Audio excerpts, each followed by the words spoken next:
Culture और traditions का decline हुआ है। ठीक है, बिल्कुल ऐसे ही है। जी। मुस्लिम अशराफिया जो थी उनका कैसे डिक्लाइन होता है, ये बेसिकली दिखाया गया कि कुछ लोग ऐसे थे कि जो चेंजेस को एक्सेप्ट नहीं कर सकते थे, हम्म। जैसे कि असगर का जो फादर है। बिल्कुल ऐसे ही। और और असगर को दिखाया गया है कि वो न्यू चेंजेस को एक्सेप्ट करता है। तो ये बेसिकली न्यू चेंजेस और ओल्ड ट्रेडिशंस का क्लैश है इसमें हम्म। आपस में। तो जो लोग नहीं ट्रेडिशंस को एक्सेप्ट कर पाते तो वो ऑटोमेटिकली उनका डाउनफॉल दिखाया गया है इसमें। बिल्कुल, अहमद अली का जो कैरेक्टर है, बेसिक सॉरी, जो मीर निहाल का कैरेक्टर है, अहमद अली ने जो पोर्ट्रे किया है, एक्चुअली मीर निहाल एक ऐसा कैरेक्टर था जो कि ना मुस्लिम कल्चर के साथ स्टैंड कर सका, ना ही वो अमेरिकन कल्चर के साथ या ब्रिटिश कल्चर के साथ वो स्टैंड कर सका। यानी कि वो ना इधर का था ना उधर का था। जैसे मैं एक बात कहती हूँ कि हम पाकिस्तानी ना तीतर है ना बटेर है। ठीक है, ना तो हम मुस्लिम कल्चर के साथ पूरे के पूरे फॉल करते हैं, ना हम जो है पूरे के पूरे ब्रिटिश कल्चर के साथ जो है वो स्टैंड करते हैं। ये this is the main reason कि मुस्लिम तरक्की नहीं कर सकता। ठीक है, that is the basic issue.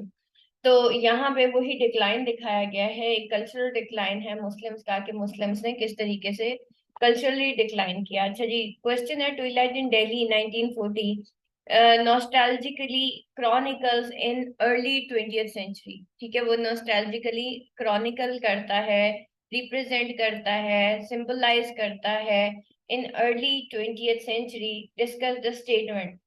कैसे वो क्रॉनिकल करता है जी, सिंबलाइज करता है अर्ली 20th सेंचुरी को। हाँ जी, ट्विलाइट इन दिल्ली में क्या था, किस चीज को क्रॉनिकल करता है, किस चीज को सिंबलाइज करता है? Muslim culture fall of Muslim culture decline, उसको वो शो करता है। ठीक है, और ये क्या, it nostalgically chronicles the passing of tradition Muslim aristocracy in the light of encroaching British colonialism in the early 20th century. ठीक है, वो ब्रिटिश कॉलोनियलिज्म को अर्लियर 20th सेंचुरी में रिप्रेजेंट करता है। His second novel, Ocean of Night, examines the cultural drift in India that preceded the creation of India and Pakistan in 1947।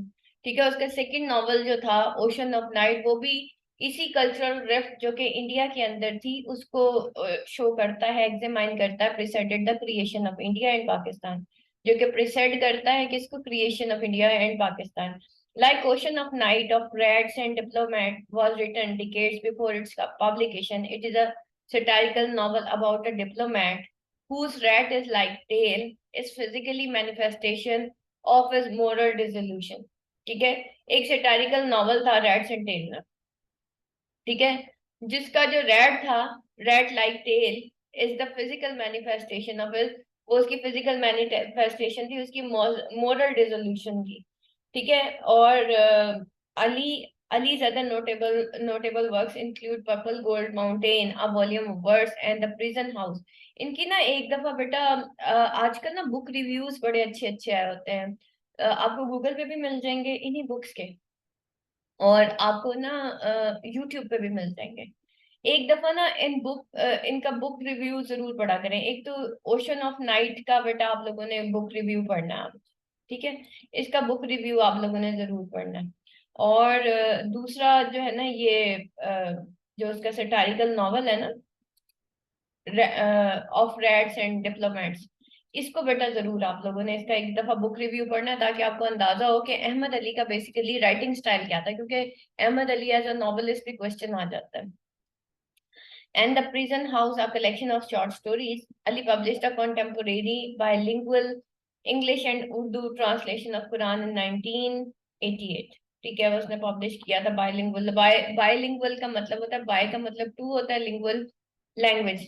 To language कौन कौन सी, English and Urdu translation. ठीक है, in 1992 he released a revised edition of the anthology of Urdu poetry in English translation। Anthology कहते हैं बेटा बहुत सारी जो दूसरी नज़में हैं, ठीक है, वो एक किताब के अंदर जमा कर देना, दूसरे मुसन्निफों की, राइटर्स की के जो वर्क्स हैं वो किसी एक किताब के अंदर जमा कर देना, उसको एंथोलॉजी कहते हैं। जैसे हम नर्सरी राइम्स है ना, उसको हम एंथोलॉजी कहते हैं। ठीक है, कि वो डिफरेंट बुक से लेके नर्सरी राइम्स वो एक बुक के अंदर जमा कर दी जाती है, लेकिन वो डिफरेंट राइटर्स की होती है। The golden tradition, the original edition was publish in 1973। ठीक है, अब उसने बेसिकली किस चीज को मैनिफेस्ट किया है, उसने किस चीज को क्रॉनिकल किया है, किस चीज को सिंबलाइज किया है? सबसे इंपॉर्टेंट चीज, the passing of traditional Muslim aristocracy. ठीक है, ट्रेडिशनल मुस्लिम एरिस्टोक्रेसी का जवाल। ठीक है, कि Muslim basically that is not the Muslim culture. पहली बात, ये एक बात याद रखिएगा, यहाँ पे ट्रेडिशनल एरिस्टोक्रेसी की बात हो रही थी। जो मुगल्स थे, उनके जो तौर तरीके थे वो शाहाना हो गए थे। ठीक है, एरिस्टोक्रेटिक थे। यहाँ पे उस एरिस्टोक्रेसी की बात हो रही है। ठीक है, तो passing of traditional Muslim aristocracy, और उनकी एरिस्टोक्रेटिक ट्रेडिशंस कैसी थी? वो पिजन्स पालते थे, वो जो है प्रोस्टिट्यूट्स के चक्कर में पड़े हुए थे, वो लग्जरियस लाइफ में पड़ गए थे, और उनके अंदर से बिल्कुल एक्शन जो है वो खत्म हो चुका था। वो एक्चुअली मुस्लिम कल्चर को नहीं वो कर रहे रिप्रेजेंट। एक चीज याद रखिएगा, वहां पे जो अहमद अली ने आप लोगों को जो दिखाया है ना नॉवल, उसके अंदर कहीं से भी मुस्लिम कल्चर नहीं है। That is the traditional Muslim aristocracy. ये ना आप अपनी बुक के ऊपर लिख लें, ट्रेडिशनल मुस्लिम एरिस्टोक्रेसी। ठीक है, passing of traditional Muslim aristocracy, कि वो जो जवाल था किसका? मुस्लिम एरिस्टोक्रेसी का। ठीक है, उसको उसने जो है वो शो किया है कि जी किस तरीके से जो है मुस्लिम्स का की एरिस्टोक्रेसी का जवाल हुआ था। ठीक है, तो that is not the only the culture of Muslims, that is basically the aristocratic जो है कल्चर मुस्लिम्स का, वो दिखाया गया। ठीक है, ये मैं इसको रेड की बजाय ना ब्लैक कर देती हूँ। ठीक है, पासिंग ऑफ ये, और किस, और in the light of encroaching British colonialism. ठीक है, ब्रिटिशर्स जब आए, क्योंकि ऑब्वियसली अब देखें वहां की खवातीन भी इस एरिस्टोक्रेसी को पसंद नहीं करती थी। मुस्लिम एरिस्टोक्रेट्स के अजीबो गरीब तरीके हो गए थे, जिसकी वजह से ना तो उनकी औलाद, ना उनकी बीवियां, ना उनकी बेटियां वो इस चीज को अच्छा समझती थी। ठीक है, तो when there is an action there is an opposite and equal reaction. अच्छा जी, आगे चलते हैं। तो वो फिर उसने वो सारा दिखाया। अच्छा जी, discuss theme of Muslim identity in the novel.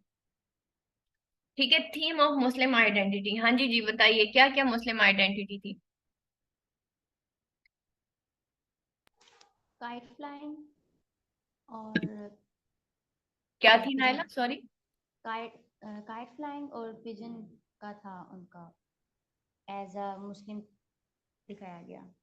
ठीक है, पिजन रिप्रेजेंट कर रहे थे। फिर उनकी आउटलुक। हाँ जी। अच्छा जी, बेटा उनकी पहले तो मुस्लिम आइडेंटिटी बताया ना, वहां पे मुस्लिम आइडेंटिटी क्या थी बेसिकली? उनकी जो लुक थी, hmm, what was the Muslim? Cap, उनकी कैप और नहीं नहीं बेटा, ये तो आप सिंबल्स मुझे बता रही हैं, मैं पूछ रही हूँ मुस्लिम अच्छा आइडेंटिटी क्या थी। मुगल, मुगल एंड सैयद। मुगल्स, हाँ मुगल्स जो है बेसिकली वो शो कर रहे थे। ठीक है, और सैयद, ये दो कास्ट बताई गई मुस्लिम्स की। देखिए बेटा, मुसलमानों की असल जो आइडेंटिटी थी वहां पे, वो उनका अपना कल्चर था। ठीक है, और वहां पे वो अपने कल्चर को, मुस्लिम कल्चर को छोड़ के वो किस कल्चर में पड़ गए थे? वो एरिस्टोक्रेटिक एरिस्टोक्रेटिक ट्रेडिशंस में पड़ गए थे। ठीक है, तो एक्चुअली उनकी जो ट्रेडिशंस थी, उनकी जो एरिस्टोक्रेटिक ट्रेडिशंस थी, मैंने अभी भी आपको बताया था, ये चीज याद कर लें कि उनकी एरिस्टोक्रेटिक ट्रेडिशनल एरिस्टोक्रेसी। ठीक है, उनकी ये जो ट्रेडिशनल एरिस्टोक्रेसी थी ना, ये असल में उनका एक जिसे कहना चाहिए, यही उनका, उनकी आइडेंटिटी थी उस वक्त। और उसमें ट्रेडिशनल एरिस्टोक्रेसी जो है वो दो मेन कास्ट जो है वो शो करती थी, एक तो मुगल्स और दूसरा सैयद। ठीक है, ये दो दो कास्ट थी जिनको बड़ा आला समझा जाता था।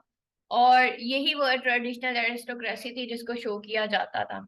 फिर उनका जो लाइफस्टाइल था मुस्लिम आइडेंटिटी में, हम देखेंगे कि उनका लाइफस्टाइल कैसा था।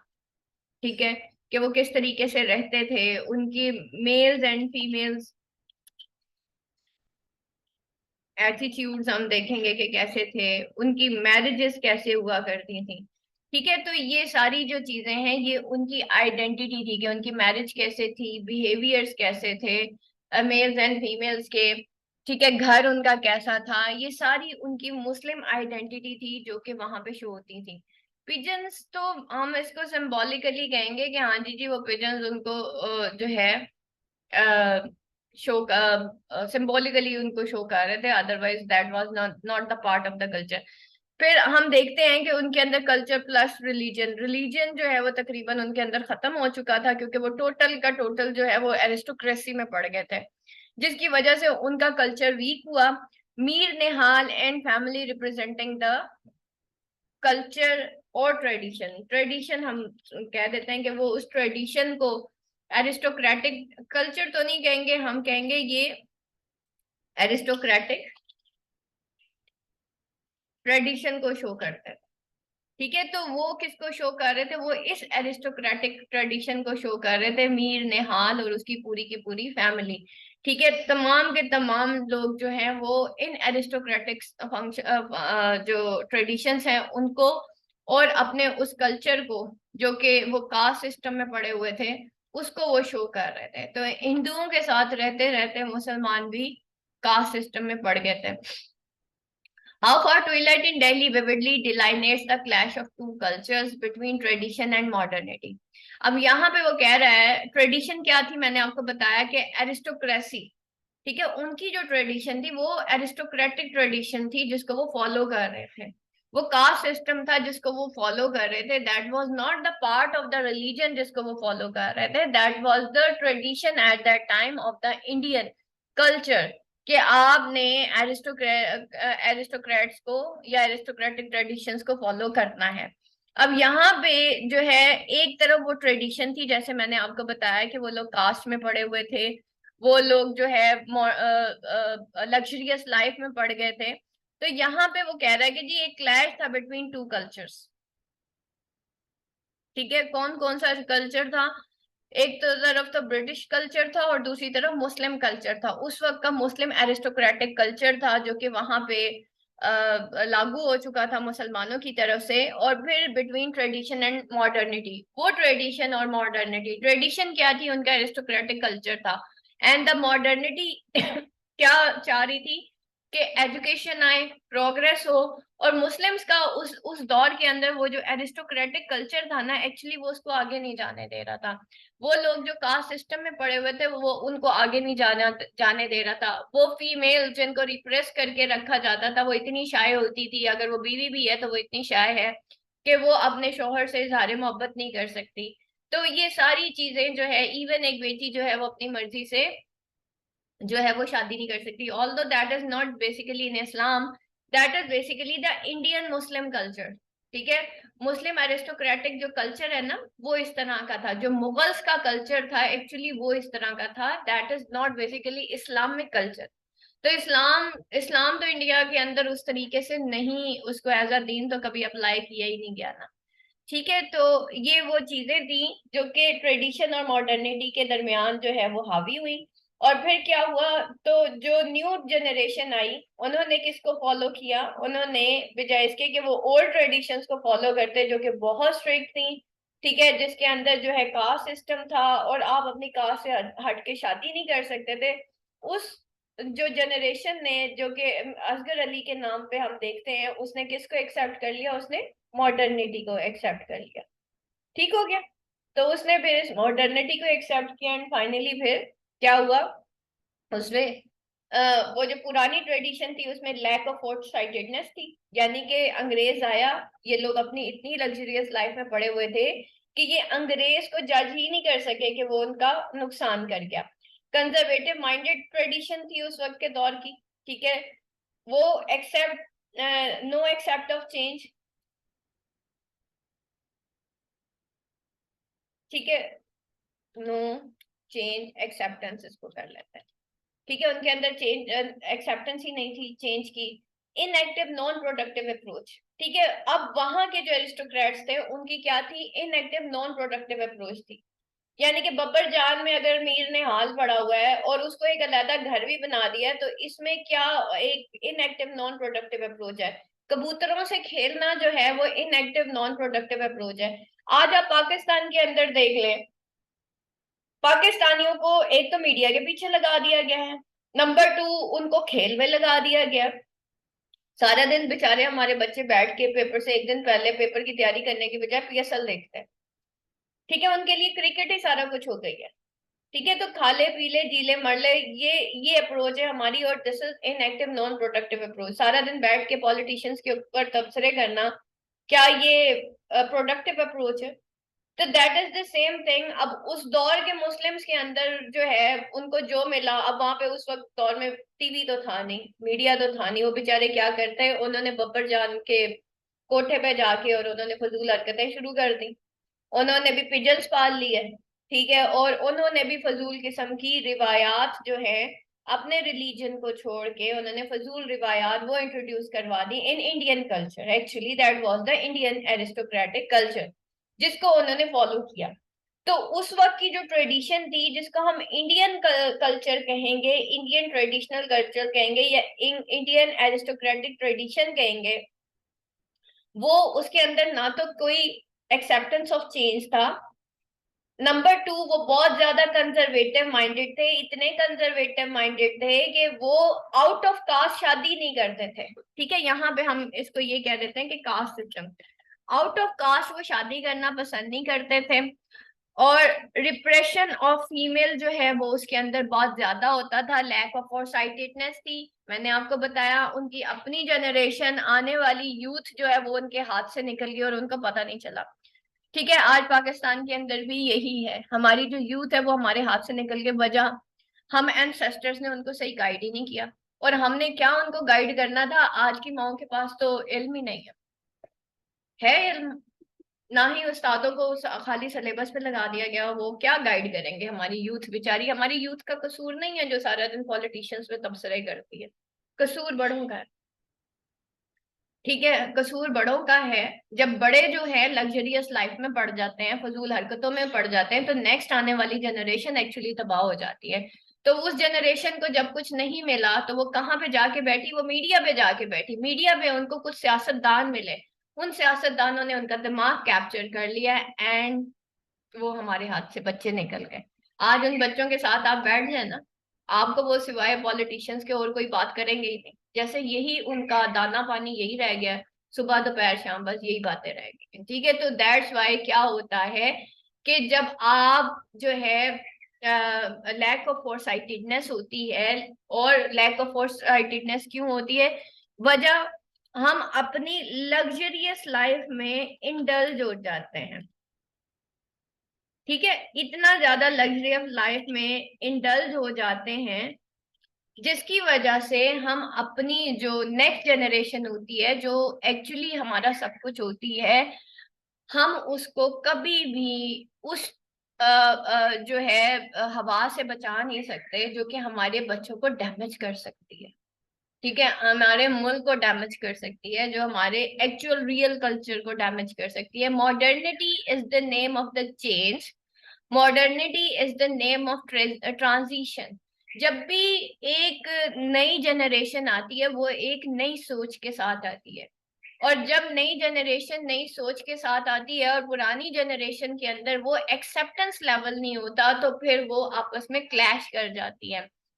मीर निहाल और असगर का जो कैरेक्टर है, basically that is the clash between the two, the tradition and the modernity.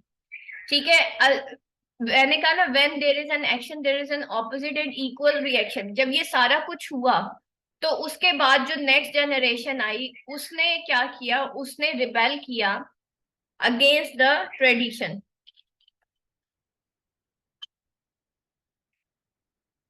जिसमें हमें कैरेक्टर किसका मिलता है, असगर अली का मिलता है। ठीक है, असगर अली का मिलता है। फिर वो घर की औरतें कहती हैं असगर अली जो है वो बिल्किस से शादी करना चाहता है, और उसकी मीर निहाल मानता नहीं है क्योंकि वो उस कास्ट की नहीं होती। तो फाइनली उसकी बेटियां और माँ क्या डिसाइड करती हैं कि हम उसको घर ले आते हैं, उसकी बीवी को, ठीक है, बाद में देखी जाएगी। यानी कि ये रिबेल था अगेंस्ट द ओल्ड वन। ठीक है, तो असगर अली और उसके साथ क्या था, जो फीमेल्स थी उस घर की, उन्होंने रिबेल किया किसके अगेंस्ट, जो घर का बड़ा था जिसका नाम मीर निहाल था, who was stuck towards the tradition. तो फिर अब वो रिबेल करती हैं जिसके नतीजे में जो है यहाँ से क्लैशेस शुरू होते हैं।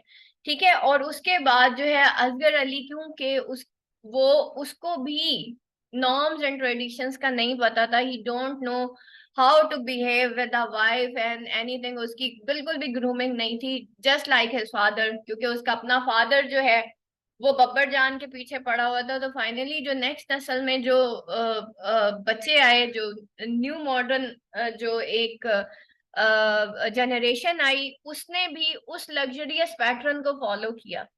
नंबर टू, जब ब्रिटिशर्स आए तो उन्होंने उनके कपड़े, उनका हेयर स्टाइल और ये सारी चीजें उनसे इंस्पायर होके अडॉप्ट कर ली। तो अब यहाँ पे मीर निहाल के लिए वो चीजें जो है वो एक्सेप्टेबल नहीं थी। नंबर टू, जो हमारे ट्रेडिशनल एरिस्टोक्रेट्स थे वो क्या थे, हमेशा glorious past, memories of glorious past में वो स्टक हुए रहते थे, but for God the struggle to achieve the legacy. लेकिन वो भूल गए कि उनको अपनी लेगेसी जो है, modernity was the new changes. ठीक है, तो वो उस भूल गए कि उन्होंने कोई स्ट्रगल भी करनी है। ठीक है, कि वो अपनी लेगेसी को जो है वो अचीव कर सके एक्चुअली। तो वो भूल गए। तो मॉडर्निटी बेसिकली देखें, वहां पे एक न्यू एजुकेशनल सिस्टम इंट्रोड्यूस करवाया गया। ठीक है, और बेशक वो अंग्रेजों का ही था, लेकिन क्या था कि क्योंकि एक्सेप्टेंस लेवल नहीं था वहां के इंडियन मुस्लिम्स के अंदर, एरिस्टोक्रेट्स के अंदर, तो उन्होंने जो है उनको ये चीज समझ नहीं आई कि मतलब वेयर मॉडर्निटी लाइज। ठीक है, क्या उनको अपनी सोच, ये कास्ट सिस्टम चेंज करना चाहिए था? ठीक है, क्या उनको सिर्फ अपना glorious past in the sense देखें, यहाँ पे ना मुसलमानों का प्रॉब्लम क्या था कि वो मुगल्स जो किंग्स थे ना हमारे, वो उनके जो मकबरे हैं, फॉर एग्जाम्पल शाहजहां के अगर मैं मकबरे की बात करूं, तो इस्लाम तो मकबरों का नाम नहीं है ना, इस्लाम ना ऊंची बिल्डिंग्स का नाम है। आप खुलफा राशिदीन की जो है वो लाइफ उठा के देख लें, उनके छोटे छोटे हुजरे हुआ करते थे और उन्होंने बहुत सिंपल लाइफ गुजारी थी। अब जो मुगलिया जो दौर था, जो पाकिस्तान इंडिया का बड़े सगीर का एक पीक टाइम था, वो हमारा ग्लोरियस पास था जिसमें मुगलिया किंग्स ने जो है वो शहनशाही की थी। लेकिन प्रॉब्लम क्या था कि वो लोग भी शाही उसके अंदर पड़ गए थे। ऑल दो शाहजहां को इंजीनियर कहा गया, सारा कुछ कहा गया, लेकिन बेटा ऊंची बिल्डिंग्स होना तरक्की नहीं होती। ठीक है, कभी भी ऊंची बिल्डिंग्स इस्लाम में तरक्की नहीं तस्वुर की जाती। इस्लाम में तरक्की जो है वो कैरेक्टर से तस्वुर की जाती है कि आपके इखलाक कितने बुलंद है। ये कभी नहीं देखा जाता कि बिल्डिंग्स कितनी बना दी और कितनी किसकी मोहब्बत में बना दी। अब ये ट्रेडिशन जो है ना वो आगे बादशाहों के जाने के बाद भी हमारे अंदर प्रिवेल कर गई। हर वक्त खाने में लगे रहना, जायदादें बनाना, ठीक है, ये सारी चीजें जो है ये हमारा हमारा ग्लोरियस पास्ट हमारे ऊपर इम्पेक्ट कर रहा है। लेकिन व्हाट इज द प्रोडक्टिविटी? जायदाद आपने बना ली, आपने बहुत ज्यादा खाना खा लिया, व्हाट नेक्स्ट? ठीक है, तो हम लोग एक्चुअली कमाते ही इसलिए हैं क्योंकि हमने सिर्फ एक घर बनाना होता है और वो बहुत बड़ा घर बनाना होता है। ठीक है, तो हमारी जो प्रोडक्टिव सोच है ना वो तो है ही नहीं ना, वो बस खाले और पीले तक ही है। तो दैट्स वाई हम सिर्फ उतना ग्लोरियस पास्ट जानते हैं जो कि मुगलिया दौर तक का था, कि जी वो शहनशाह थे वहां पे, आपको पता है तवाइफें नाचा भी करती थी और ये सारा कुछ था वहां पे। और फिर वो प्रिवेल किया बादशाहों के जाने के बाद मुगलिया खानदानों में, सैयद खानदानों के अंदर। ठीक है, तो दैट वाज, और फिर वो आपस में ट्रेडिशन स्ट्रक हुई, उन्होंने क्लैश किया जिसकी वजह से जो न्यू जनरेशन है वो डिस्टर्ब्ड हो गई। न्यू जनरेशन को समझ नहीं आई कि ब्रिटिशर्स को फॉलो करना है या फिर हमने ट्रेडिशंस को फॉलो करना है। ठीक है, यहाँ तक किसी का कोई क्वेश्चन बेटा? आगे चले। Twilight in Delhi is a novel about colonial arrival in India and its consequent tensions. Twilight in Delhi novel है एक कॉलोनियल अराइवल इन इंडिया। अब यहाँ पे देखें क्या कॉलोनियल अराइवल था। कल बेटा मैंने पढ़ाया आप लोगों को, क्या था जी बताएं? Anyone class? East India Company आई थी। हाँ जी, कैसे कॉलोनाइज किया था बेटा इंडिया को? ब्रिटिशर्स आए थे, उन्होंने इंडिया को कॉलोनाइज किया किसके नाम पे? बहबूद के नाम पे, तरक्की के नाम पे। और फिर फाइनली क्या हुआ था? हाँ जी, कौन बताएगा? कॉलोनाइजेशन कैसे कॉलोनाइज किया बेटा इंडिया को ब्रिटिशर्स ने? माइक ऑन करें। जोहा, मलिहा, ईशा, नायला।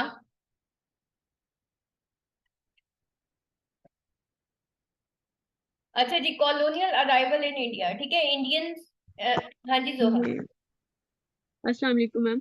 वालेकुम। कॉलोनाइज इसमें मैम ये था कि ब्रूटैलिटी आई थी।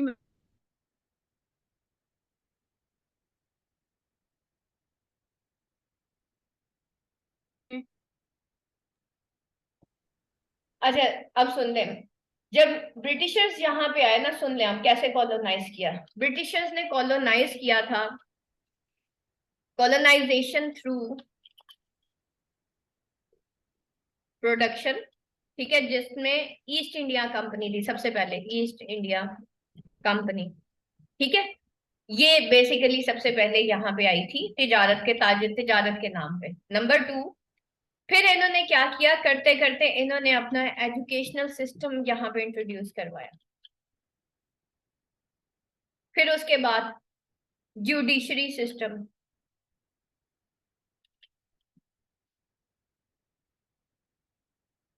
उसके बाद जो इनका हुकूमत का सिस्टम था, डेमोक्रेसी जिसे कहते हैं, ठीक है, पॉलिटिकल सिस्टम, इन्होंने अपना ये सारा इंट्रोड्यूस करवाया।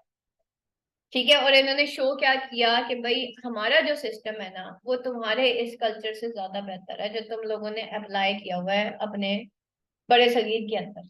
ठीक है, तो ईस्ट इंडिया कंपनी आई तो उसने जो है किस तरीके से उस कल्चर को कॉलोनाइज किया, उसने क्या शो किया। उसने पहली बात ये कि उसने बहबूद के नाम पे उसने देखिए बेटा दुनिया के अंदर ना कुछ भी फ्री नहीं होता। जो फ्री होता है ना वो एक के साथ, जो एक फ्री मिलता है ना आपको साबुन, आपको एक शैम्पू के साथ एक छोटा सा साबुन भी मिलता है। ठीक है, वो बेसिकली फ्री में साबुन नहीं होता, वो असल में उस साबुन की प्रमोशन होती है। ठीक है, तो ईस्ट इंडिया कंपनी आई पाकिस्तान इंडिया बरसगीर के अंदर। ठीक है, और उसके साथ उन्होंने कहा कि जी हम आपके इस सिस्टम को जो है ना बेहतरीन कर देंगे और फ्री में करेंगे।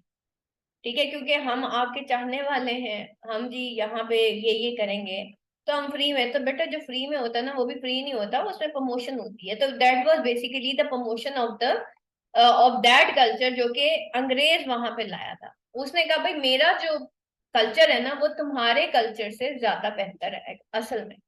ठीक है, और मुसलमान जो है फिर वो इसी का हिस्सा बन के रह गए। उन्होंने फिर वो अपना कल्चर छोड़ के उन्होंने, क्योंकि देखें अब निजाम, ईस्ट इंडिया कंपनी आई, निजाम जो है ना बेटा वो बहुत इंपॉर्टेंट होता है। हम कहते हैं हुक्मरान इंपॉर्टेंट है, सॉरी बेटा, हुक्मरान इंपॉर्टेंट नहीं है, निजाम इंपॉर्टेंट है।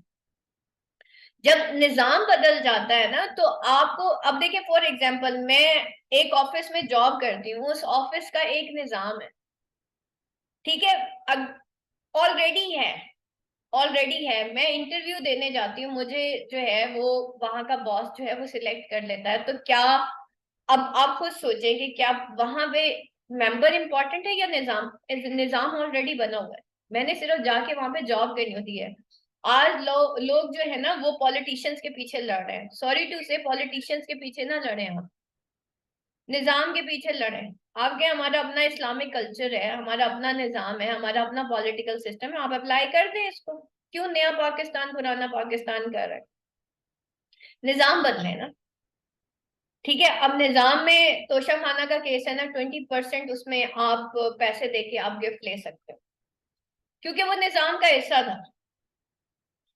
ठीक है, तो आप देखें, निजाम का अगर हिस्सा इस्लामिक होता तो खलीफा तो गिफ्ट ले ही नहीं सकता। ठीक है, अगर इस्लामिक सिस्टम होता तो खलीफा गिफ्ट नहीं ले सकता। ठीक है, वो जो गिफ्ट होता है वो रियाया का होता है, आप उसका ऑप्शन करा लें या म्यूजियम में लगा दें उसको, ताकि रोज के पैसे आए और वो हुकूमत के उसमें जमा होते रहे, सारी उम्र जमा होते रहे। तो या फिर उसको कहीं प्रोडक्टिव जगह पे लगाए। तो दिस इज बेसिकली निजाम। एक और चीज जो होती है, निजाम क्यों इंपॉर्टेंट होता है, देखिए मैं हूं ना, आपने डिफरेंट किस्म की माएँ देखी होंगी। हम क्या कहते हैं, अगर किसी का बच्चा बिगड़ जाए तो हम कहते हैं कि यार वो जो माँ थी ना उसने घर का कोई निजाम नहीं बनाया। तो बेसिकली क्या होता है, निजाम बहुत जरूरी होता है। अब माँ क्योंकि घर एक निजाम के तहत चल रहा है, अगर तो उसको कोई दीन की समझ आती है तो खुद भी फजर के टाइम उठेगी, अपनी औलाद को भी उठाएगी। लेकिन उसको अगर दीन की समझ नहीं है ना, खुद भी सोती रहेगी और साथ हमसाई को मैसेज करके कहेगी यार वो सुबह ना मुझे मेरे मोबाइल पे कॉल कर देना एक दफा, फजर के टाइम उठा देना। भाई आपके मोबाइल पे अलार्म नहीं लगता? ठीक है, ये तो कोई बहाना नहीं है ना। तो दैट इज बेसिकली द निजाम। ठीक है, तो निजाम बड़ा इंपॉर्टेंट है। आपकी शादी होके जाती है, आप एक जो दूसरी फैमिली है उसके निजाम का हिस्सा बनते हैं। अब वहां पे जो उनकी रिस्ट्रिक्शंस है, you have to follow that. आप जाके वहां पे रिबेल नहीं कर सकते कि सॉरी मैं नई नई आई हूं तो आप मेरी माने। ठीक है, तो एक इंसान जो होता है वो निजाम का पार्ट होता है। अब एक घर है उसमें एक निजाम है कि सबने सुबह 6 बजे उठना है या 5 बजे उठना है और नमाज पढ़नी है, क्योंकि वो निजाम का हिस्सा है, इसलिए सब बच्चे। इसी तरीके से आप स्कूल में जब दाखिला लेते हैं, उस स्कूल का एक निजाम है कि आपने 7 बजे पहुंचना है, 7:30 बजे क्लासेस लगेंगी, इतने से इतने बजे इंग्लिश की क्लास है, इतने से इतने बजे उर्दू की क्लास है। अब मैं कौन सी स्कूल के अंदर जमहूरियत है, हर बच्चा क्या मैंने अपनी मर्जी से क्लास अटेंड करनी है, वो तो स्कूल का सत्यानाश हो जाएगा। इसको निजाम कहते हैं। ठीक है, तो निजाम ज्यादा इंपॉर्टेंट। प्रिंसिपल चुने जाते हैं। ठीक है, प्रिंसिपल हेडमास्टर जो है वो चुने जाते हैं कि इसका सरबराह कौन होगा। इस स्कूल का ये सिस्टम है, तो सिस्टम पहले होता है, बंदे बाद में होते हैं। तो सिस्टम पहले से बना हुआ है। ठीक है, तो इसी को निजाम कहते हैं, इसको हम दीन कहते हैं। तो अगर हम मगरिबी दुनिया और अपने ईस्ट को अगर हम कंपेयर करें तो डेमोक्रेसी उनका दीन है। वो कहते हैं बाइबल को बेशक जला दो, कुरान को बेशक जला दो। ठीक है, लेकिन डेमोक्रेसी को वो ऐसे फॉलो करते हैं मगरिबी दुनिया के, वो कहते हैं कि ये हमारा दीन है। जैसे हम कुरान और सुन्नत को फॉलो करते हैं ना, तो वो कहते हैं कि जी ये हमारा दीन है। इसलिए वो, क्योंकि उनके लिए दीन इंपॉर्टेंट नहीं है, उनके लिए बाइबल को जलाना उनके उसमें लिखा हुआ है कि ये कोई बड़ा सिन नहीं है। हाँ, अगर आप मगरिबी दुनिया में जाके उनके आईन के खिलाफ बात कर देंगे ना, तो आपको वो जेल में डाल देंगे। आप बेशक बाइबल जलाते हैं, आप बाइबल के खिलाफ बात करें, उनके लिए रिलीजन इंपॉर्टेंट है ही नहीं। इस्लाम में या इंडिया के अंदर या मुसलमानों के अंदर एक चीज कॉमन है, हमारे लिए रिलीजन बड़ा इंपॉर्टेंट है। और रिलीजन मैं इसको दीन कहूंगी, मैं इसको मजहब नहीं कहूंगी। हमारे लिए दीन बहुत इंपॉर्टेंट है, दीन निजाम जिंदगी होता है। ठीक है, तो ये था बेसिकली निजाम। उन्होंने कहा जी सिस्टम हमारा चलेगा। ठीक है, ईस्ट इंडिया कंपनी लेके आए, उन्होंने उसको पूरे का पूरा पैसे के थ्रू कैप्चर किया। उसके बाद उन्होंने कहा जी अब हम एजुकेशनल सिस्टम भी अपना लेके आएंगे, हम जुडिशरी सिस्टम भी अपना लेके आएंगे, और हम पॉलिटिकल सिस्टम भी अपना लेके आएंगे। आ गई समझ? अब जब ये कॉलोनियल, इसको कहते हैं कॉलोनाइज कर लेना। अब ये सारी चीजें क्या होती हैं बेटा, ये एजुकेशनल, ये आपके कल्चर का पार्ट होती है, किसी भी मुल्क के कल्चर का ये पार्ट होती है। ठीक है, जब भी कोई डोमिनेटिंग कल्चर एक लेस डोमिनेटिंग कल्चर के ऊपर प्रिवेल करता है, तो सबसे पहले उसका सिस्टम डिस्ट्रॉय किया जाता है। ठीक है, सिस्टम क्या है? Right input, processing and the right output. ठीक है, अगर राइट इनपुट होगा, प्रोसेसिंग होगी, तो फिर ही राइट। अब इनपुट में उन्होंने क्या डाल दिया, उन्होंने सारा का सारा वेस्ट डाल दिया। ठीक है, और जिसकी वजह से अब ना ट्रेडिशनल मुस्लिम्स, ना ट्रेडिशनल इंडियंस, और ना ही जो है इस्लाम से, तो खैर वैसे ही हम फारिग थे, मुगल्स जो थे, ठीक है, वैसे ही हमें इस्लाम का पता ही कोई नहीं कि इस्लामिक पॉलिटिकल, अभी भी आप किसी से पूछ लेना हमारे बच्चों से, वो कहते हैं, एक बड़ा मशहूर वाकया हुआ पेशावर के अंदर ना, एक पेशावर मौलवी ने ना, मतलब दाढ़ी वाले बंदे ने, उसने ना एक उसको पकड़ लिया हिंदू को ना, और उसे कहा कि भाई मैं ना तुम्हें कत्ल करने लगा हूँ, चलो कलमा पढ़ो। तो उसने डर के मारे, हिंदू ने उसको कह दिया कि यार मुझे कलमा पढ़ा दो, फिर पढ़ लेता हूँ, अब कत्ल जो होने जा रहा हूँ, चल भाई पढ़ा। कहता अच्छा ठहरो मैं खुद पढ़ के आता हूँ कि कलमा है क्या, उसको खुद भी कलमा नहीं आता था, और ये रियल वाकया हुआ है। उसको सही कलमा नहीं आता था, वो कलमा भूला हुआ। तो अगर हमारे आज मुस्लिम से पूछ लेना कि आप फाइट किसके लिए कर रहे हैं, अगर आप इस्लामिक निजाम की बात करते हैं, उनको पता ही नहीं होगा कि इस्लामिक पॉलिटिकल सिस्टम भी कोई पॉलिटिकल सिस्टम है। वो कहेंगे नहीं नहीं नहीं, वो डेमोक्रेसी ठीक है। तो that is basically the clash between the to cultures. लेकिन वो जो ट्रांजिशनल पीरियड होता है ना, वो बेसिकली क्यों होता है, जब एंसेस्टर्स जो है वो अपना कल्चर होल्ड नहीं कर पाते, तो आने वाली जनरेशन वीकर जनरेशन होती है। अब उस वीकर जनरेशन के सामने जब एक और डोमिनेटिंग कल्चर रखा जाता है, तो वो उसको फॉलो करती है, वहां से बड़े और छोटों के दरमियान जो है ना एक क्लैश आता है। हमने भी यही किया, हमने अपनी जनरेशन को मीडिया पे छोड़ा हुआ है। ठीक है, हम कहते हैं बेटा जाओ वो सारा दिन जियो भी देख लो, एयर वाई भी देख लो। ठीक है, वो बेचारे सुबह दोपहर शाम जमहूरियत की गर्दान, उसके बाद दो तीन खानदान है पॉलिटिकल, वो सारा दिन सुनते रहते हैं, वो बेचारे अब जो सुनेंगे वो तो वही करेंगे।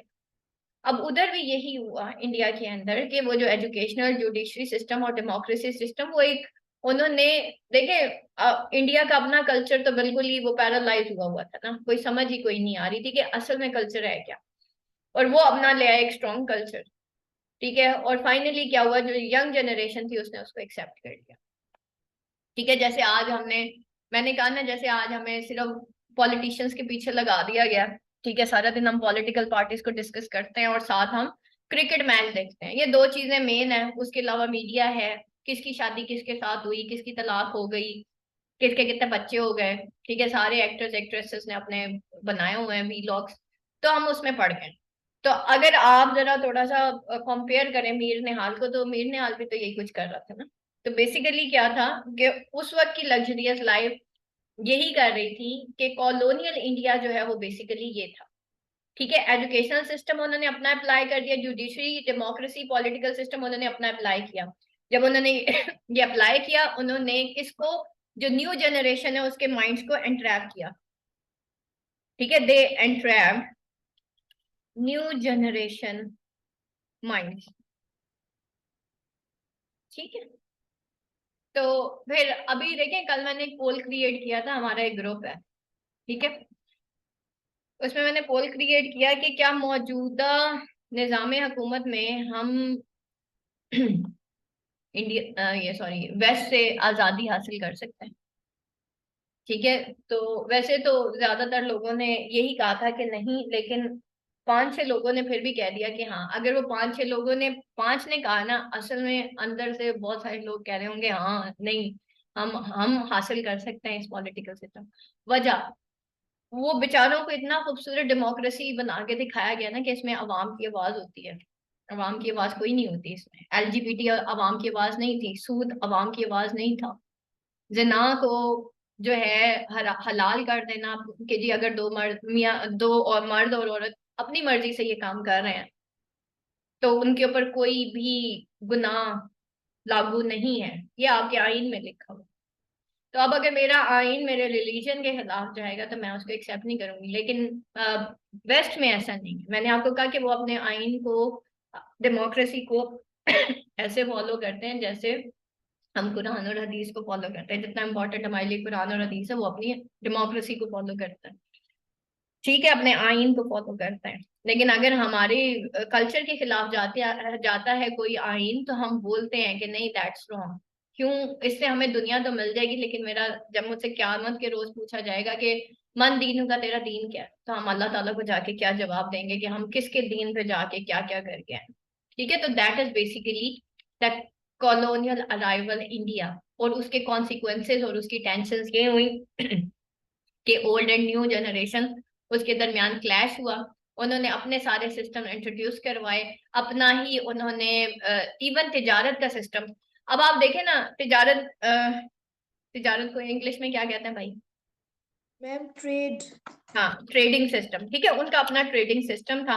और वो किस में होता था? राइट। इस्लाम का ट्रेडिंग सिस्टम क्या है? एनीवन? इस्लाम का ट्रेडिंग सिस्टम और करेंसी क्या है? Anyone class? गोल्ड, दिनार। मैम वो सूद के बगैर है, क्या?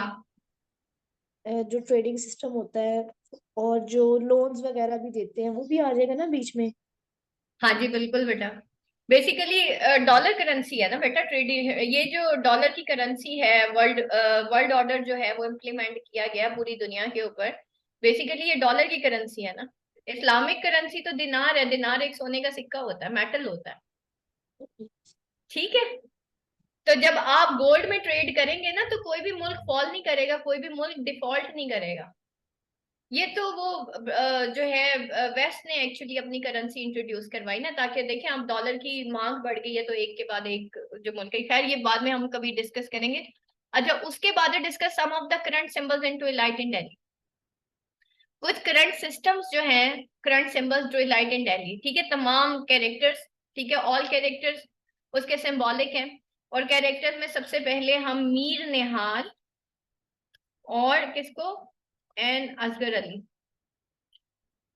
ठीक है, ये ओल्ड एंड न्यू ट्रेडिशन को शो कर रहे हैं। उसके बाद पिजन्स। ठीक है, पिजन्स जो है वो इनका स्लोगन ऑफ ट्रेडिशन था। ठीक है, कैट, डाइंग पिजन्स। ठीक है, उनके उनका जवाल था। इसी तरह Twilight itself, title itself was the symbolic one. Characters, alchemy activity. ठीक है, फिर death of Mir Nihal pigeon represent death of Muslim culture.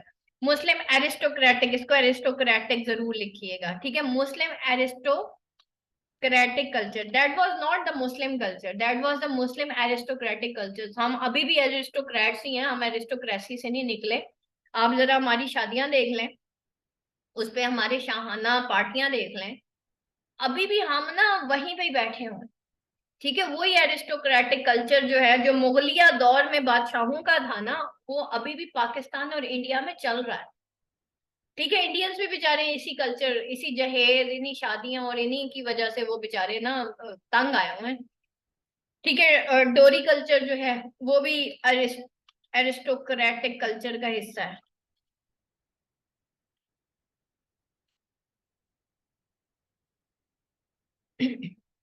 Prostitute, ठीक है, Babbar Jaan. Cat symbolize British introduce. ठीक है, और उसके अलावा snake kite symbolize, fly, sorry, kite fly भी आ जाएगा। हाँ जी, काइट फ्लाइंग। उनकी शाहाना, उनकी लग्जरियस लाइफ को, बल्कि उनकी इनएक्टिव एक्टिविटीज, उनकी इन frivolous non frivolous productive. Activities इन। और क्या Maliha? Ma'am frivolous activities, travellers, travel. Trivial activities. Ma'am beggar, और क्या? बैगर। बैगर्स, हाँ बिल्कुल, बैगर्स हो गए। Kite flying, their hobbies kite flying, pigeon flying, alchemy, a means of escapism. ठीक है, किससे एस्केप करते थे वो? अपने रिलीजन से एस्केप, एस्केपिज्म, रिलीजन से भागते थे। टीचर ठीक है, असल में वो रिलीजन से भागते थे। जनाना and Mardana gender discrimination. Hmm, religion and religion and response.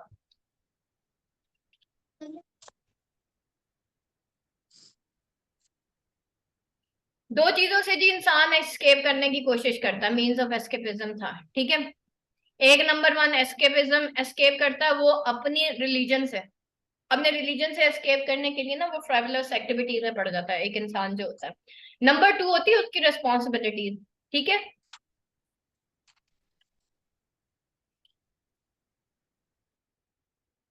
ठीक है, तो वो जो उसकी मीन्स ऑफ एस्केपिज्म होती है वो एक्चुअली क्या होती हैं, रिलीजन और रेस्पॉन्सिबिलिटीज से भागने के लिए, जो कि फैमिली रेस्पॉन्सिबिलिटीज होती हैं, वो फजूल किस्म की।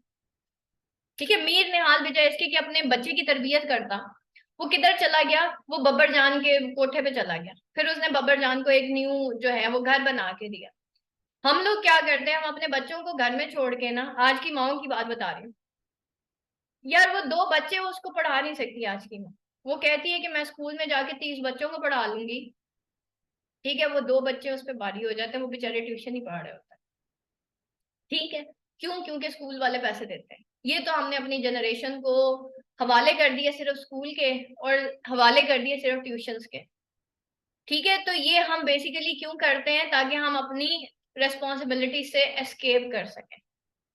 ठीक है, तो दैट इज बेसिकली थिंग। मैंने नहीं कोई ऐसा घर देखा, मैंने कोई ऐसी जॉबियन मैंने नहीं देखी जिसके घर में भूख और प्यास हो। ठीक है, अनलेस के भूख और प्यास ना हो जाए। मोस्टली जो खवातीन होती हैं वो क्योंकि पढ़ लिख जाती हैं, वो कहती हैं नहीं, we want to explore the, हमारा प्रोफेशन हमारे लिए ज्यादा इम्पोर्टेंट है, और बच्चे तो पल ही जाते हैं। बेटे बेटे बच्चे अगर पल जाते हैं ना, फिर यही याद हो ना, फिर मीर निहाल और असगर अली वाला। ठीक है, तो फिर बच्चे तो पल जाते हैं ना, फिर अगली जनरेशन तैयार है फिर खराब होने के लिए। ठीक है, तो असल में ये है मसला कि वो एक माँ और एक बाप जो है ना, वो मिलके अपने बच्चों को नहीं पाल सकते। ठीक है, twilight in Delhi is about the fall of Mughal and Muslim culture. ठीक है, मुगलिया मुस्लिम कल्चर जो था उसका अभी मैंने सारा बता दिया बेटा। ये अभी हमने काफी डिटेल डिस्कस कर लिया कि उनका कल्चर बेसिकली क्या था, उनके घर कैसे थे, जनाना मर्दाना कैसा था, शादियां कैसे होती थी, ये सारा उनका कल्चर था। Twilight in Delhi anticipate an anxieties of relationship between nostalgic native. Nostalgic native कौन था? And the potent invader. Potent invader जो है वो ब्रिटिशर्स थे, जो कि वहां पे आए और क्या लेके आए, अपना कल्चर लेके आए। नॉस्टैल्जिक नेटिव क्यों था भाई? जब औरत को इतना ज्यादा रिप्रेस कर दिया, ठीक है, उसके सरबराह ने, मीर निहाल जो है खुद तो अय्याशियां कर रहा था, और बेटी और बीवी और बेटे को उसने बिल्कुल ही साइड पे छोड़ा हुआ था, खुद तो वो पिजन्स में पड़ा हुआ था। ठीक है, खुद तो वो फजूल किस्म की एक्टिविटीज में, काइट फ्लाइंग में और पता नहीं क्या क्या चल, लेकिन उसकी फैमिली को आजादी नहीं थी। इस वजह से क्या हुआ कि वो जो उसकी फैमिली थी वो एक नॉस्टैल्जिक कंडीशन में चली गई। जब आप एक इंसान को इतना रिप्रेस कर दोगे तो ऑब्वियसली वो कहीं ना कहीं नेगेटिव फीलिंग्स की तरफ जाएगी। ठीक है, तो उसकी वजह से मैंने कहा ना, when there is an action there is an opposite and equal reaction. तो वो जो ऑपोजिट और इक्वल रिएक्शन होता है ना, वो डिजास्टरस होता है। और फिर अगर आपके अंदर दीन भी ना हो तो आप दीन से तो मसलिहत नहीं निकालते ना। आप कहाँ से मसलिहत निकालते हैं? अपने दिमाग से मसलिहत निकालते हैं, और दिमाग से निकाली गई मसलिहत हमेशा जज्बाती होती है। तो जब आप किसी को रिप्रेस करते हो तो नॉस्टैल्जिक नेटिव जो था वहां का, कि वो फिर इमोशनली जो है वो वीक हो गया। फाइनली फिर एक पोटेंट इन्वेडर आया जिसको हम ब्रिटिशर्स कहते हैं, थ्रू ईस्ट इंडिया कंपनी। और फिर फाइनली उन्होंने क्या किया, अपना एजुकेशनल सिस्टम वहां पे इम्प्लीमेंट कर दिया, अपनी वहां पे आर्मी इम्प्लीमेंट कर दी, अपनी वहां पे फौजें इम्प्लीमेंट कर दी, अपना अदालती निजाम इससे इम्प्लीमेंट कर दिया। ये सारा कुछ था जो कि वहां पे हुआ था। तो actually that is basically a Nizam. what major themes are treated in Twilight in Delhi? ठीक है, नंबर 1 थीम जो है ट्रेडिशन। ठीक है, और उसमें हम ओल्ड एंड न्यू ट्रेडिशन की बात करेंगे। उसके बाद जो है उसने और क्या क्या यहाँ पे शो किया था ट्रेडिशन के अलावा, इसको गूगल करना है, मोंगरल मिन।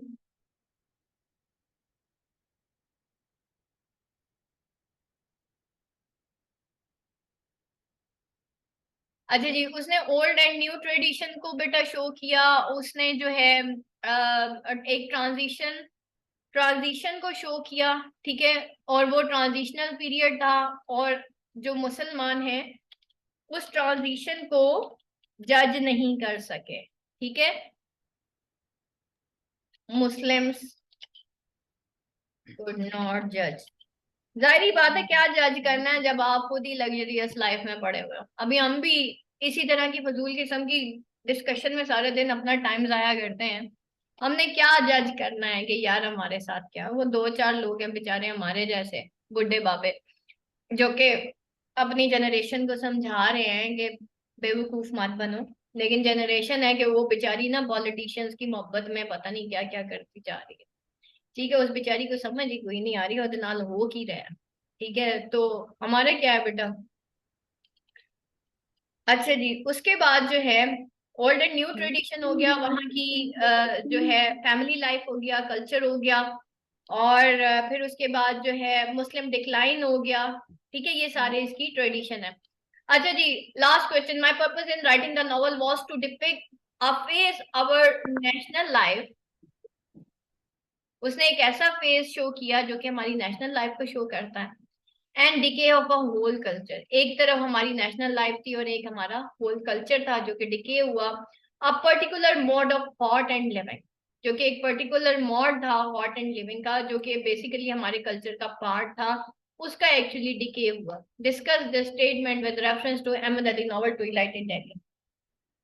ठीक है, अब देखें, हमें हमेशा बेवकूफ बनाया जाता है, ये स्पेशली ये पाकिस्तान इंडिया की मैं आपको बात बताऊं ना, हमारे जो पॉलिटिशियंस हैं दो चीजों पे बेवकूफ बनाते हैं। एक तो नेशनलिज्म हो गया, और दूसरा ना हमारा क्या कहते हैं, रिलीजन हो गया। मजे की बात बताऊं, हमारे पॉलिटिशियंस को खुद भी रिलीजन का नहीं पता, रिलीजन है क्या। स्पेशली अगर ये इस्लामिक कंट्री है तो इस्लामिक रिलीजन क्या है, दीन इस्लाम है क्या, उनको खुद भी बेचारों को नहीं पता। बस दो चार स्लोगन याद करके आ जाते हैं, दो चार आयतें याद करके आ जाते हैं, नारा लगाते हैं। हमारी कौम को भी बस उतना ही कुरान आता है, असल में मसला कौम का भी है, उस बेचारी को भी उतना ही आता है दीन जितना हमारे पॉलिटिशियंस को आता है। वो कहते हैं भाई यही दीन है, ये जो इस बंदे ने बोला है ना अभी, यही बस यही दीन।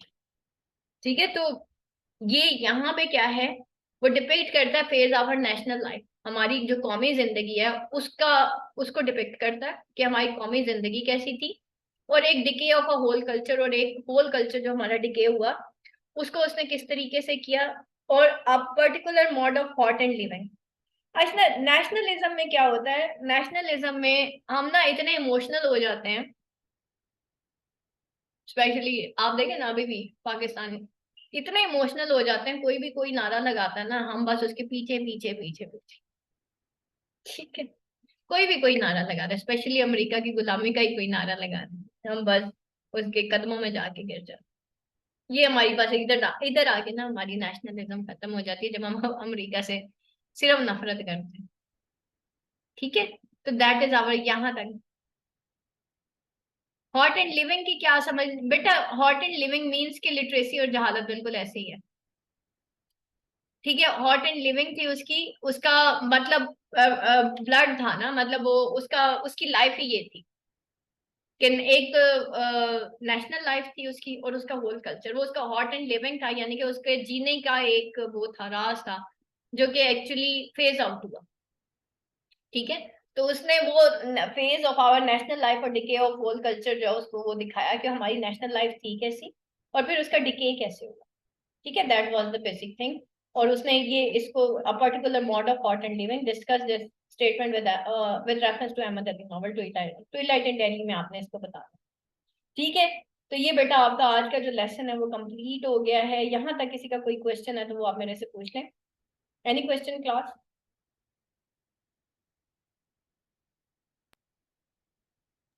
ये ma'am phase of our national life का नहीं समझ में आया मुझे। बेटा phase of our national life ये था कि देखें, उस वक्त बड़े सगीर की अपनी फौज थी, अपना एजुकेशनल सिस्टम था, अपना स्कूलिंग सिस्टम था। अब वहां से उर्दू को हटा के इंग्लिश को इम्प्लीमेंट कर दिया गया। ठीक है, मुसलमानों से ये चीज बर्दाश्त नहीं हुई। ठीक है, इसी तरीके से कुरानिक एजुकेशन को हटा के उन्होंने फिर इंग्लिश ले आए। जैसे आज हमारे स्कूल्स के अंदर भी ऑक्सफोर्ड है, देखिए हमारे बच्चे को अगर यहाँ पे इस्लामिक स्कूलिंग सिस्टम होता है या एजुकेशनल सिस्टम होता है, इंग्लिश से जो है हमें लर्न करना हमारे लिए मसला नहीं है, ये तो अच्छी बात है। नबी पाक सल्लल्लाहु अलैहि वसल्लम ने भी सहाबा कराम को दूसरे कबाइल में भेजा, उन्होंने भी फॉरेन लैंग्वेजेस सीखी थी। ऐसी बात नहीं है कि हम इंग्लिश सीख रहे हैं तो हम कोई गुनाह कर रहे हैं, या हम वर्ल्डली नॉलेज सीख रहे हैं तो वो गुनाह कर रहे हैं। वर्ल्डली नॉलेज भी तो इस्लाम से ही निकला ना। तो अब बात ये है कि जी लेकिन उन्होंने कुरान की तालीम को ही बिल्कुल फेज आउट कर दिया, उन्होंने उर्दू को ही बिल्कुल फेज आउट कर दिया। तो एक लैंग्वेज को फेज आउट करने का मतलब ये है कि आपने, ये हमारी नेशनल लाइफ का हिस्सा थी, ठीक है। आपकी नेशनलिज्म क्या होती है, कौमी जबान क्या होती है, उर्दू है। आप जरा सब्जेक्ट्स उठा के देखें कितने उर्दू है, ठीक है। फिर हमारा दीन क्या है, इस्लाम है। आप जरा सब्जेक्ट्स उठा के देखें, सबसे पतला सब्जेक्ट आपका इस्लामियात है। सबसे पतली जो बुक होगी ना वो आपकी इस्लामियात की होगी।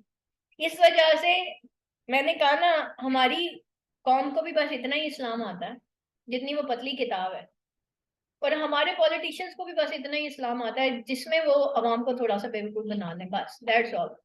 हमारा मसला उर्दू अलिफ उर्दू बे, हाँ जी बिल्कुल, ठीक है। तो दैट इज बेसिकली आपकी जो लैंग्वेज होती है ना, आपकी, आपका कल्चर होता है, ठीक है। और वही आपके नेशन का हिस्सा होता है। उन्होंने उसको निकाल के उसकी जगह इंग्लिश इंट्रोड्यूस करवा दी, हिंदी और उर्दू को रिमूव करके उन्होंने इंग्लिश इंट्रोड्यूस करवा दी। तो वो उनकी नेशनल लाइफ थी ना, उनका एजुकेशनल सिस्टम था, उसको उन्होंने खत्म कर दिया।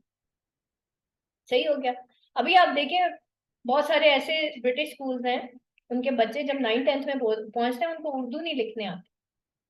क्यों नहीं लिखने आती पाकिस्तान में रहते हुए, जबकि कौमी जबान उर्दू है? क्योंकि बेटा यहाँ पे ब्रिटिश सिस्टम इंट्रोड्यूस हो चुका है ना, एजुकेशनल सिस्टम ब्रिटिश। अब ब्रिटिश में दो मेन आपके सामने आते हैं, एक ऑक्सफोर्ड है और दूसरा जो है ना वो है अपना कैम्ब्रिज, ठीक है। आजकल तो ऑक्सफोर्ड और कैम्ब्रिज की भी आपस में टसल चल रही है कि देखते हैं कौन ऊपर जाता है, ओ लेवल ऊपर जाता है कि ऑक्सफोर्ड ऊपर जाता है। Oxford O level A level सारा कैम्ब्रिज है, ऑक्सफोर्ड उधर है। खैर वो तो ब्रिटिशर्स का अपने वो है वेस्ट का, वो तो हमारा मसला ही कोई नहीं है। हमारा मसला तो हमारी लैंग्वेज है ना, ठीक है। तो अगर ये इस्लामी जमहूरिया, इस्लामी जो एक तो पहली बार ये इस्लामी और जमहूरिया इकट्ठे नहीं हो सकते। जमहूरी इस्लामिक निजाम के अंदर जो है सिर्फ अल्लाह ताला की हाकमियत होती है, और जमहूरियत के अंदर ना इंसानों की हाकमियत होती है। ये जो मैं अभी आपको देखे सबसे बड़ी मिसाल अभी तोशा खाना, उसमें 20% एक हुक्मरान दे के और एक तोशा खाना का गिफ्ट खरीद सकता है, ठीक है। दिस इज एलिजिबल, किसने एलिजिबल किया? पॉलिटिशियंस ने एलिजिबल किया हुआ ये, ठीक है। तो अभी जो रिसेंट जो आखिरी तोशा खाना का वो हुआ है, तो इमरान खान ने भी 20% दे के वो गिफ्ट खरीदा, ठीक है। लेकिन उसके बाद उसने एक और रूल बनाया खुद 20% खरीदने के बाद, कि अब जितने नेक्स्ट आएंगे ना तोशा खाना में गिफ्ट, तो नेक्स्ट जितने भी पॉलिटिशियंस होंगे वो 50% पे करके, भाई आप फिर खुद भी 50% पे कर देते हैं, ठीक है। पहली बात ये 20 है कि 50 है, इस्लामिक सिस्टम के अंदर ना 20 है ना 50 है, ठीक है। इस्लामिक सिस्टम के अंदर जो है ना खलीफा गिफ्ट ले ही नहीं सकता। अगर किसी ओहदे का गिफ्ट है ना तो वो जायज नहीं है इस्लाम में, ठीक है। ओहदे का जो गिफ्ट होता है ना वो हुकूमत का होता है, वो उनका नहीं होता, ठीक हो गया। ये तो पाकिस्तान में क्योंकि जमहूरी निजाम है इसलिए, और वो पॉलिटिशियंस का जो है एलजीबीटी जो है transgender act, that is now the part of the आइन। इसी तरीके से मैंने आपको वो अभी जिना की शेख बताई, आप जरा शराब की भी खोल के देख लीजिएगा, आप कहाँ कहाँ से बचेंगे, कहाँ कहाँ से बचेंगे, ठीक है। तो वो आप इसको प्राउड समझा जाता है, हाँ जी, ठीक है। तो that is basically the thing के, देखें अभी भी मैं आपको एक चीज बताऊं कि हमारा प्रॉब्लम हुक्मरान है ही नहीं, हमारा प्रॉब्लम निजाम है, ठीक है। निजाम देखें, अल्लाह ताला ने दुनिया का भी एक निजाम बनाया, निजाम is the primary thing basically, ठीक है। निजाम प्राइमरी थिंग, ठीक है। अब प्रॉब्लम ये है कि कोई भी हुक्मरान आ जाएगा ना बेटा, वो उसी निजाम का हिस्सा होगा। पाकिस्तान के जमहूरी निजाम के तहत जब ये जो अभी वोट बार बार कह रहे हैं ना, voting system, vote vote vote, क्या वोट दें, किसको वोट दें? निजाम तो सारा काफिराना है, किसको वोट दें? यही होगा कि शक्लें चेंज हो जाएंगी बेटा, निजाम तो वही सूद वाला ही रहेगा, निजाम तो फिर वही है पुराना, ठीक है। उसमें फिर एलजीबीटी जैसा फजूल किस्म का एक्ट जो इस्लामी जमहूरिया पाकिस्तान के अंदर इन्होंने ऐड कर दिया है, कि आपका दिल करे आप मर्द बन जाए तो आपका दिल करे तो आप औरत बन जाए, ठीक है। फिर मर्द मर्दों से शादी करेंगे, औरत औरत से शादी करेगी, ठीक है। तो फिर ये कुछ ही आने वाला है इस वक्त पाकिस्तान के अंदर। और आपको पता है कि ये तो इंतहा की बेहयाई है, जिना से रिलेटेड आप शेक उठा के देख लें, आप सूद से उठा के शेक, 20% हम सूद देते हैं। ये जो आप टैक्स देते हैं इस्लामिक सिस्टम में, तो गरीब के ऊपर टैक्स ही नहीं है, अमीर टैक्स देता है। यहाँ पे आप उठा के देख लें सारे पॉलिटिशियंस की, जो ये भी दावा करता है ना कि मैं टैक्स देता हूँ, आप उसका भी टैक्स स्टेटमेंट उठा के देख लें, ये लोग टैक्स भी नहीं देते। इनके पैसे तो इनके अकाउंट्स में होते ही नहीं है, पता नहीं कौन से अकाउंट में होते हैं। ठीक है, पता नहीं कौन से अकाउंट में होते हैं। आप बेशक उठा के देख लें, रीड करके देख लीजिएगा। रीजन, वो एक निजाम का हिस्सा है। ठीक है, जब तक ये निजाम चेंज नहीं होगा ना बेटा, कुछ नहीं हो सकता हमारे मुल्क का। वो उसकी सबसे बेसिक रीजन ये है, देखिए दीन आपको जिंदगी देता है, दीन आपको। अब देखिए बहुत सारे सेक्युलर माइंडेड लोग हैं ना, वो पता है क्या कहते हैं, वो कहते हैं पाकिस्तान के अंदर क्योंकि हम इमोशनली रिलीजियस है ना, रिलीजन के नाम पे तबाह करते हैं पाकिस्तान को। तो रिलीजन जैसे वेस्ट ने उठा के साइड पे, मैंने कहा ना उनके लिए प्रॉब्लम ही नहीं है। देखिए वेस्ट में बाइबल को जला दिया जाए, जबूर को, इंजील को या कुरान पाक को, उनके लिए ये प्रॉब्लम ही नहीं है। This is not a big deal for them. ठीक है, तो उन्होंने रिलीजन को उठा के साइड पे रख दिया। वजह क्योंकि उनके लिए तो सिर्फ दुनिया है ना, वो तो बेटा दुनिया के लिए चीजें हैं। आप अगर जापान की बात करते हैं कि जी उसने इतनी प्रोडक्ट्स बना ली हैं, लेकिन आप देखें फिर सुसाइडल रेट वहां पे क्यों इतने ज्यादा है? जापान दुनिया का 7वां बड़ा मुल्क है जहाँ पे सुसाइड होती है। क्यों? इतनी तो तरक्की कर ली, फिर suicide, why suicide there? China के अंदर देख लें, उन्होंने एक ब्रिज बनाया है जो कि सुसाइड करते हैं, वाई? हमारा मसला ये है कि हमने आगे जाके अल्लाह को भी जवाब देना। हमारे लिए ऊंची बिल्डिंग तो कभी भी मेयार नहीं रहा कामयाबी का। हमारे लिए सबसे बड़ा मेयार जो है ना, एक मुसलमान के लिए रोटी कपड़ा मकान नहीं है, उसका इखलाक है, उसकी आखिरत है। मुसलमान अपनी आखिरत के लिए जीता है। अब आप खुद बताएं कि आप क्या इस सूदी निजाम को वोट देंगे? किसको वोट देंगे? आप सूदी निजाम को वोट देंगे? आप एक ऐसे आईन के हुक्मरान को वोट देंगे जो कि एलजीपीटी, जिस जो खुद पार्लियामेंट में बैठ के जिसने एलजीपीटी को अप्रूव किया, एंड सॉरी टू से इन सारी ये सारी चाहे वो जमात इस्लामी क्यों नहीं है, वो भी उस वक्त पार्लियामेंट में मौजूद थी जब एलजीपीटी अप्रूव हुआ, वो बोले क्यों नहीं? मेरा सवाल ये है। वजह क्योंकि वो इस निजाम का हिस्सा है। जब निजाम खराब होता है ना तो बेटा फिर यही होता है। मैंने कहा ना, एक माँ है ना, वो घर का एक निजाम बनाती है, तो उसके चारों बच्चों को, 3 बच्चे नमाज पढ़ते हैं ना, एक नहीं पढ़ता क्योंकि घर में निजाम है कि सबने नमाज पढ़नी है, तो वो चौथा बच्चा भी नमाज पढ़ने लग जाए। ये होता है निजाम। अगर स्कूल्स के अंदर ये चीज इम्प्लीमेंट कर दी जाए, अच्छा रिलीजन को कुछ यूं भी करके दिया जाता है कि जी जैसे इस्लामिक सिस्टम आएगा पता नहीं सबकी जबरदस्ती दाढ़ियां रखवा दी जाएंगी और सबको पर्दे में। एक तो दाढ़ी और पर्दा पता नहीं क्यों इतना ज्यादा उसको जो है गलत किस्म से प्रमोट किया जाता है। हाँ, अगर औरत को कह दिया जाए कि भाई हाँ तुमने दुपट्टा लेना, जैसे पहले सऊदी अरब में था, यहाँ के पाकिस्तानी जाके भी वहां पे अबाया पहनने लग जाते थे। ठीक है, दुबई के अंदर भी ऐसे ही होता है। तो वहां पे जाके हमारी औरतें जो है ना अबाया पहनने लग जाती हैं, पाकिस्तान में आती उतार देती हैं। वजह निजामी ऐसा, आपको आजादी है कि आप विदाउट अबाया फिर। ठीक है, तो जब निजाम ऐसा होता है ना, तो जिसने नहीं भी करना होता है ना, वो भी उस निजाम के तहत वैसे करने लग जाता है। इसलिए निजाम इम्पोर्टेंट है। ठीक है, अब ये एकेडमी है, इसका एक निजाम है कि आपने सुबह 8:30 बजे आना है और 9:30 बजे आपकी छुट्टी हो जाती है। उसके बाद आपको एक, अब मैं कहूँ कि नाइला आप अपनी मर्जी से आ जाए, मलिया आप अपनी मर्जी, जोहा आप मुझे बताएं, एकेडमी चलेगी? पूरी कायनात एक निजाम के तहत चल रही है। अल्लाह ने पहले कायनात का निजाम बनाया, 6 दिन में दुनिया बनाई, उसके बाद इंसान पैदा किया, है कि नहीं है? तो निजाम जरूरी है कि इंसान जरूरी है? निजाम जरूरी है। ठीक है, तो हमारा जो दीन है ना, मजहब, ये है कि जी ये ईसाई मजहब है, ये मुसलमान मजहब है। जो इस्लाम है ना, इसके लिए दीन का वर्ड यूज हुआ है। दीन बेटा निजाम हयात को कहते हैं। ठीक है, आपका निजाम जिंदगी कैसा है? आपकी शादी क्या दीन पे है? आपकी स्टडीज क्या दीन पे हैं? ठीक है, ऐसा नहीं होगा इस्लामिक एजुकेशन सिस्टम होगा तो सुबह से लेकर रात तक हम कुरान ही पढ़ते रहेंगे। उसके अंदर कुछ चैप्टर्स इंट्रोड्यूस हो जाएंगे कि हर बच्चा अगर इंग्लिश सीखता है ना, तो वो अरेबिक भी सीखने लग जाएगा। इसमें को क्या खामी है? इसमें क्या बुराई है?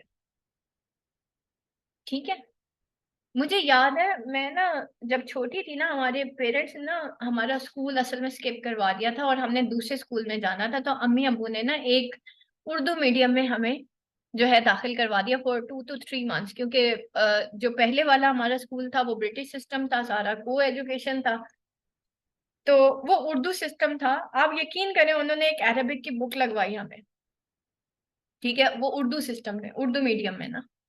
फीस उसकी थोड़ी सी थी, अम्मी अब्बू ने कहा भाई 3-4 महीने हमारे बच्चे स्पॉइल हो जाएंगे, तो हम वहां पे चले गए। हमने 3-4 महीने वहां से अरबिक सीखी, क्यों? उसके स्कूल के का निजाम था, ना होती तो हम भी ना सीखते। और यकीन करें इतना मजा आया वहां जाके, हमने उर्दू गिनती मैंने उस स्कूल से सीखी। मुझे उर्दू गिनती नहीं आती थी क्योंकि हम ब्रिटिश स्कूल्स में पढ़ते थे उन दिनों। पाकिस्तान के अंदर बहुत कम ब्रिटिश स्कूल्स थे और मैं उन ब्रिटिश स्कूल्स की पढ़ी हुई हूँ, ठीक है, क्योंकि ऑब्वियसली अल्लाह का शुक्र है, अल्लाह ताला ने एक ऐसी फैमिली में पैदा किया कि घर में कोई खाने पीने की कमी नहीं थी, तो महंगे तरीन स्कूल में हमारे पेरेंट्स ने हमें दाखिल करवाया था उस दौर में, और वो ब्रिटिश स्कूल था। तो उस ब्रिटिश स्कूल में हमें जो है 1-2 तो आती थी, 1-2-3-4 नहीं आता था। और कोई हमसे पूछता ना ना उर्दू में गिनती सुनाओ, तो मुझे नहीं आती थी। उर्दू में गिनती मैंने उस उर्दू मीडियम स्कूल से सीखी, ना मुझे लिखने आती थी ना मुझे बोलने आती थी। आप अंदाजा करें, और अगर मैं वो 4 महीने उस उर्दू मीडियम में ना जाती, तो ना तो मुझे वाहिद जमा तस्निया का पता चलना था जो कि अरेबिक में है, ठीक है, और ना ही मुझे कभी उर्दू में गिनती आनी थी जो कि उर्दू में है, और हमारी कौमी जबान उर्दू है। आप सोचें, एक 3 क्लास की लड़की और उसको उर्दू नहीं आती, और मुझे वाकई नहीं आती, ठीक है। फिर फाइनली अम्मी अबू ने फिर फेडरल गवर्नमेंट में हमें करवाया, एफजी की मैं पढ़ी हुई हूँ 3 क्लास से onwards. FG, FG is the one जहाँ पे मोरल ग्रूमिंग और मोरल टीचिंग भी की जाती है। तो मैं हमेशा अपने जितने भी है ना, कोई मुझसे पूछता है ना बच्चे को किस स्कूल में दाखिल करवाएं, तो मैं कहती हूँ कि ब्रिटिश में ना करवाना, ठीक है, ना प्राइवेट में करवाना, अपने बच्चों को फेडरल में पढ़ाएं, ठीक है। वहां का ना एक सिस्टम है, वहां पे मॉडल टीचिंग बहुत होती है, ऐसे राइटिंग बहुत होगी। अदरवाइज अगर आप ब्रिटिश स्कूल में लेके जाएंगे ना, आपका बच्चा नाचता ही रह जाएगा कौमी दिनों पे, ठीक है। और मजहबी दिनों पे वो दुपट्टा ही बेचारा पहनता रह जाएगा और सफेद और ग्रीन कलर के कपड़े पहनता रह जाएगा, आगे उसकी कोई ग्रूमिंग नहीं होनी, ठीक है। तो अपने बच्चों को फेडरल के स्कूल्स में पढ़ाएं, वहां पे बहुत कुछ होता है। ये जो क्रिएटिव राइटिंग और ये सारी चीजें ये मैंने फेडरल से सीखी हैं, ठीक है, तो वहां पे जरूर पढ़ाएं, और मेरे अपने बच्चे भी फेडरल के पढ़े। तो ये अभी भी फेडरल का वही है कि वो मॉडल टीचिंग्स बहुत करते हैं, ठीक है। तो चलिए जनाब, दुआ पढ़ लेते हैं। सुभानक अल्लाहुम्मा व बिहम्दिका अशहदु अल्ला इलाहा इल्ला अंता अस्तगफिरुका व अतूबु इलैक। अस्सलामु अलैकुम व रहमतुल्लाहि व बरकातुहू।